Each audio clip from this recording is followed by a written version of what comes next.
मुझे आका करीम सल्लल्लाहु अलैहि वसल्लम फरमायो क़यामत वारो ॾींहुं थींदो, हिकिड़ो शख्स अल्लाह तबारक व तआला जे दरबार में पेश कयो वेंदो। अल्लाह फरमाईंदो मलाइको हिन जा छा हाल आहिनि? मौला ही गुनाहनि जो कागज़ सॼो भरियल अथसि, नेकियूं सफ़ा थोरियूं अथसि।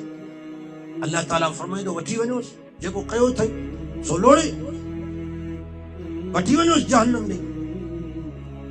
मुंहिंजे आका फरमायो मलाइका हुनखे जकड़ींदा।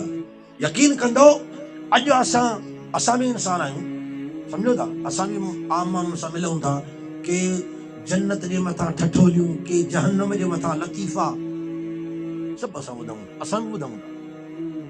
लेकिन कॾहिं क़ुरान पढ़ी ॾिसो न, अॼु जेके चवनि था न अलाह खे जेको करिणो आहे करे, क़ुरान करीम में 16 सिपारे में अल्लाह फरमायो जॾहिं आर्डर निकिरंदो न त फिलाणो हाणे जहन्नम ॾे रवानो थिए, उहो रड़ियूं कंदो, ज़मीन में चिंबड़ी पवंदो, मलाइक ज़ंजीर विझी केलींदसि। दुनिया में त वॾी मस्ती आहे असांखे। हिकिड़ा वरी असां में फ़क़ीर पैदा थिया आहिनि, चई न मूंखे जन्नत खपे, न दोज़ख खपे, न निमाज़ खपे। अजीब माण्हुनि जो नमूनो, मज़ाक रुगो दीन जी। अल्लाह तबारक व तआला फरमायो उन्हनि खे ज़ंजीरनि में जकड़े करे घेलींदा। जॾहिं उनखे हथकड़ियूं लॻंदियूं न, ज़ंजीर लॻंदा, त उहो मुंहिंजे आका फरमायो उहो नौजवान, उहो हमरा उदाह कंदो, या अल्लाह मुंहिंजो हिकिड़ो अर्ज़ु आहे। रब फरमाईंदो हुकुम कर। मां रब कंहिंसां बेइंसाफ़ी करण वारो न आहियां, तोखे फुल अख़्तियार आहे, जेको ॻाल्हाइणो थी ॻाल्हाए। हीअ अॼुकल्ह ॾिसो मोबाइलनि जो दौर आहे न, मोबाइलनि जो दौर आहे। कोई भी पुलिस वारो वञे तो कहीं कंपनी में, बाबा हाफिज साहब जो या कारी साहब जो जेको आहे रिकॉर्ड कढी ॾियो साईं, कॉल डिटेल चवंदा उनखे, कढी ॾियो, महीने जो चओ, महीने जो, 6 महीने जो चओ, 6 महीने जो, साल जो चओ, जंहिं ॾींहं खां वठी हाफिज साहब सिम वरिती उन ॾींहं खां वठी हाफिज साहब जो रिकॉर्ड सॼो रखियो आहे। यार इतनी भी असां नथा सम्झूं, अञा अलाह सां अटकल करे वेंदासीं। कंप्यूटर खां नथा बची सघूं, कंप्यूटर खां। हू जेको असांजे सीननि जा राज़ ॼाणे थो, हू जेको असांजे सीननि जा राज़ ॼाणे थो। मुंहिंजे आका फरमायो, अल्लाह तबारक व तआला फरमाईंदो तोखे जेको हिन पंहिंजी लिस्ट जे मथां एतिराज़ात पेश कर, कहिड़ो गुनाह तो न कयो अचूं, मौला मूं सभु गुनाह कया अथई, मञी थो? हा मुंहिंजा मौला मां मञा थो, मञण खां सवाइ कोई चारो कोन्हे, गवाह आहिनि, सबूत आहिनि, मूं बिल्कुलु मञो, मूं सभु गुनाह कया आहिनि। पोइ छा थो चवणु चाहीं? मुंहिंजा मौला मुंहिंजो अर्ज़ु इहो आहे, गुनाह मुंहिंजा आहिनि पर विझ मुंहिंजे बाबे जे खाते में। हदीस शरीफ़ आहे, गुनाह मुंहिंजा आहिनि, मञा थो मूं कया आहिनि, पर इहे मुंहिंजा रब भराए मुंहिंजे बाबे खां।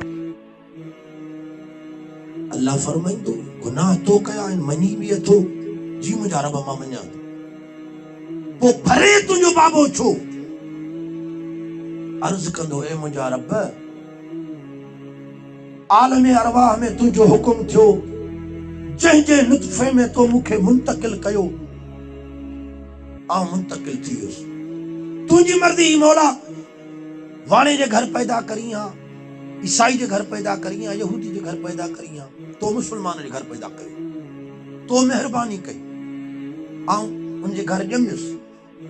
उहो नौजवान अर्ज़ कंदो, ए मुंहिंजा रब, जॾहिं आउं होश संभालण जहिड़ो थियुसि न, मूं घर में ॾिठो बाबू ॿाहिरां अचे गारियूं कढे, भाइर अचनि गारियूं कढनि, अम्मा घर में जेको कावड़जे गारियूं कढे, भेनरूं कावड़जनि गारियूं कढनि, मासियूं, पुफियूं, मुंहिंजूं चाचियूं जेके बि, जॾहिं ॻाल्हाइण जहिड़ो थियुसि, मुंहिंजा रब, मूं बि गारियूं कढण शुरू कयूं। ही मुंहिंजो बाबो बीठो आहे, ही मुंहिंजी अमड़ बीठी आहे, न कॾहिं बाबे मूंखे चयो त असीं जंहिं दीन जा पोइ लॻा आहियूं, जंहिं नबी जा असीं उम्मत ई आहियूं, उन जे उम्मत में, उन जे दीन में गार कढण गुनाह हराम। कॾहिं मुंहिंजे बाबे मूंखे मना कोन कई, कॾहिं मुंहिंजी अमड़ मूंखे सम्झायो कोन। ऐं मुंहिंजा रब आउं वॾो थींदो रहियुसि, किथां आणियां पियो हराम हिलाल, अची बाबे जे हथ ते रखां पियो, चए वाह वाह मुंहिंजो कमाईंदड़। ए मुंहिंजा रब, न मुंहिंजे बाबे मूंखे हिलाल हराम जी तमीज़ सेखारी, न जाइज़ नाजाइज़ जी तमीज़ सेखारी, न मुंहिंजी अमड़ मूंखे हिलाल हराम जो को सबक दिनो ए मुंहिंजा मौला इएं मुंहिंजी जवानी गुज़री इएं मूं शादी कई इएं मूं ॿार बच्चा जेके मुंहिंजा थिया उन खां पोइ दुनिया में मुंहिंजो वक़्तु पूरो थियो ऐं मुंहिंजा मौला आउं मरी वियुसि क़बर में बि मुंहिंजे मथां अज़ाब थींदो रहियो पर मां इन इंतज़ार में हुयुमि कॾहिं मुंहिंजो रब मूंखे घुराईंदो त आउं फरियादी पंहिंजे पीउ माउ जे मथां थिए यार हर को बचड़े वाला खुदारा पंहिंजे सीने ते हथ घुमाए थोरो सोचो त सही जंहिं बच्चनि जे लाइ असां कर्ज़ खणूं जंहिं बच्चनि जे लाइ असां भाइरनि सां विढ़ी पऊं जंहिं बच्चनि जे लाइ असां मिटनि माइटनि खे छॾे वञूं त हाणे असां बच्चनि वारा थिया आहियूं असीं उते ई वेहंदासीं जिते असांजा बच्चा ख़ुशि हूंदा जे इहे बच्चा दीन खां बेख़बरी जे करे क़यामत वारे ॾींहुं असांजे गले जो तोक बणिजी वञनि